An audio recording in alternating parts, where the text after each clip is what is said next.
सो अब तक हमने उस टाइप के रेट ऑफ इंटरेस्ट देखे जो पर एनम के हिसाब से चलते थे, but there are some credit card companies who charge on basis of every day. So there also are some banks who charge on on 6 months basis, जिसका rate of interest her 6 months में change हो जाता है. सो अगर हमारा rate of interest जो है,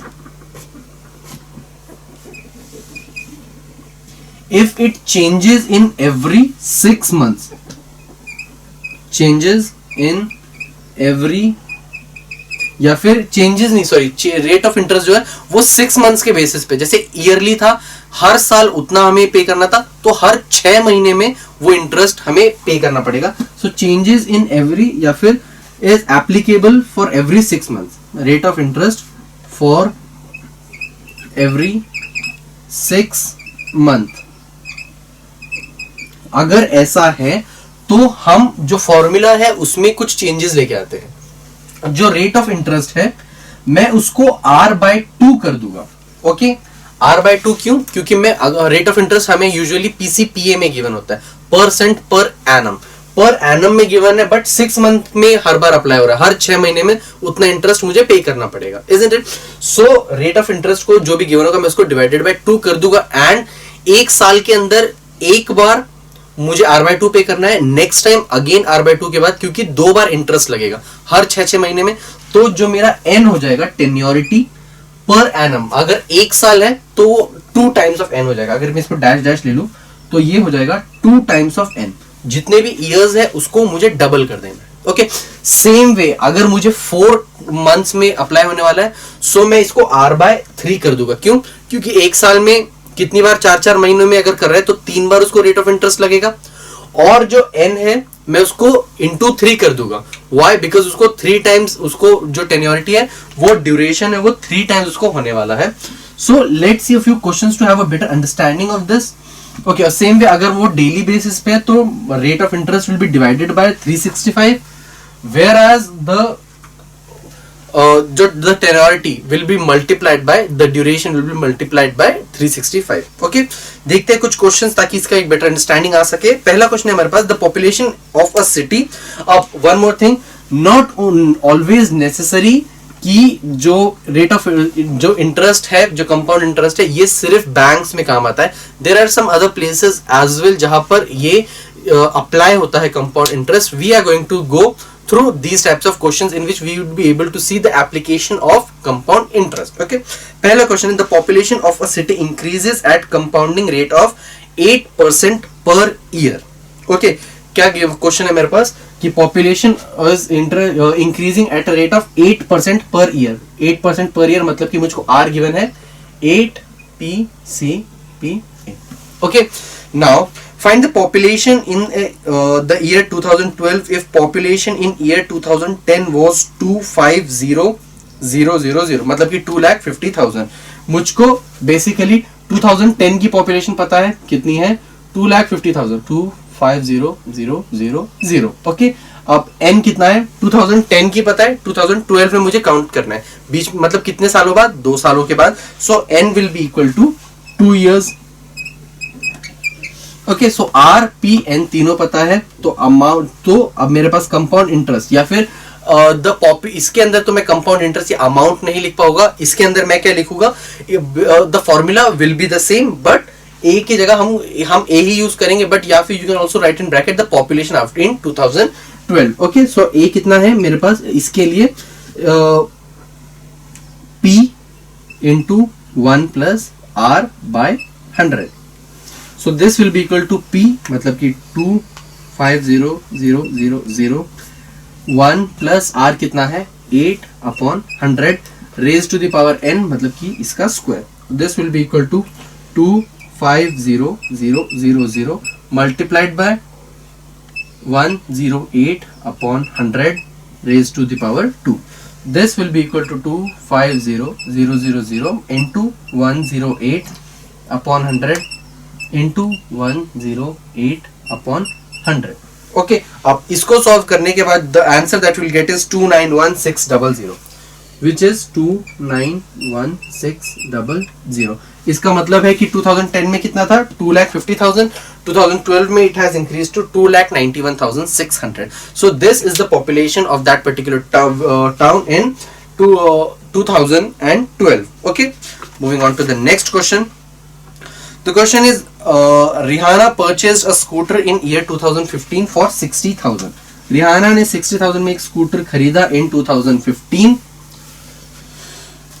If its value falls by 20% every year, उसकी जो वैल्यू है वो 20% से फॉल हो रही है.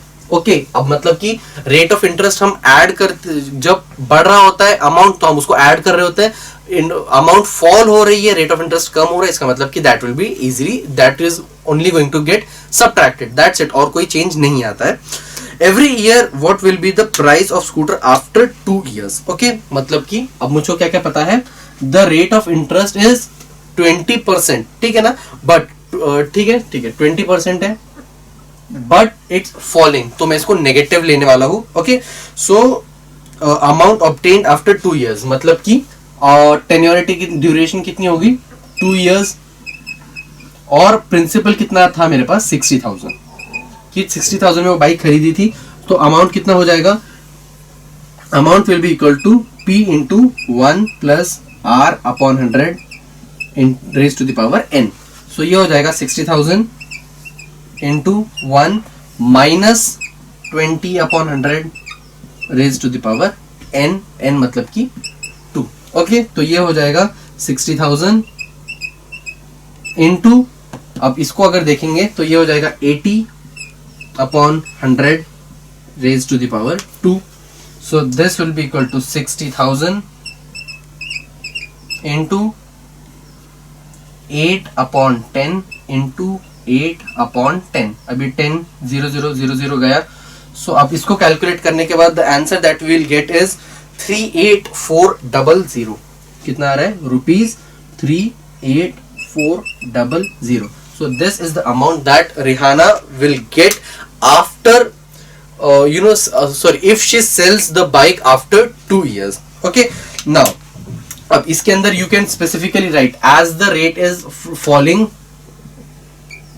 as the amount या the price is falling by this rate, R is equal to minus of 20%. This can be written in bracket. Okay, moving on to the next question. देखते हैं और क्या पूछा गया हमसे. Next question is the amount of certain principal is 66555. Okay, अब मुझे amount पता है, मुझे principal नहीं पता है. I know the amount. Okay, in 3 years. Okay, और ये n भी मुझको पता है 3 years में. Okay, अब मुझको amount पता है 665 रुपीज, कितने साल में 3 years में. So n is equal to 3 years compounded annually at rate of 10 PCPA. ओके अब मतलब कि रेट भी पता है 10 PCPA.